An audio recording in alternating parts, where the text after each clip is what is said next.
नमस्कार। यो भिडियो नेपाल सरकार सोडी मुवाग्लेसम्म पुगोस्। अहिले नेपालमा एउटा ट्याक्सको दायरामा ल्याउन 100 माथिको सामान किन्दा एउटा पुरस्कार योजना प्रत्येक दिन 1 लाख एकजनालाई भनेर भनिएको छ। कति राम्रो हो।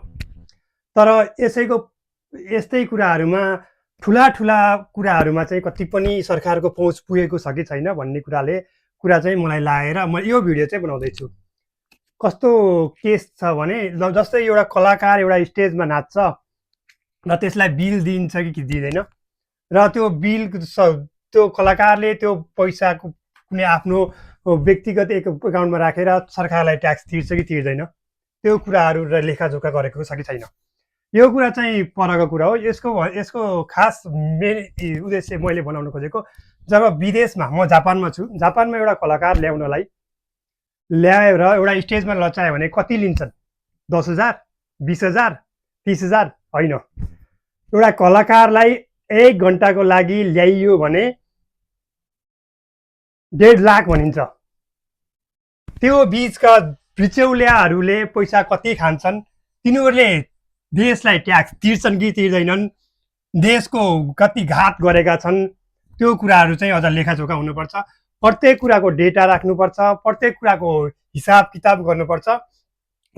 निमुखा जनतालाई मात्रै ट्याक्सको दायरामा होइन, ठुला पहुँच भएका उच्च ओहदाका भएका ठगहरू हुन्छन् जो तिनीहरूलाई दायरामा ल्याउन एकदमै जरुरी छ। उनीहरू त अझ सरकारसँगै समन्वय गरेर ठग्ने पक्षमा छन्। मैले देखेको, मैले एउटा सोसल वर्कर रूपमा काम गर्न खोज्दै गर्दा मैले बुझ्दै गएँ। मलाई अलिअलि लाग्थेन यस्तोसम्म हुन्छन् भनेर। एउटा देशको प्रति कतिको वफादार छन् त नि। देश बन्दैन, बनाउनको लागि आफूले भएका कुराहरू कसैलाई सूचना दिन पनि आवश्यक पर्छ। यो भिडियो सोडी मुवाग्लेसम्म पुगोस् र जुन विदेशमा गएर कलाकारहरूले स्टेजमा नाच्छन्, उनीहरूले पैसा कमाउँछन् र त्यो पैसा बिचौलियाले कति खान्छन् र कसरी त्यो ट्याक्सको दायरामा आउँछ कि आउँदैन, ती कुराहरूको पनि लेखाजोखा होस्। धन्यवाद। यस्तै भिडियोको लागि मलाई चाहिँ फलो गर्नु होला।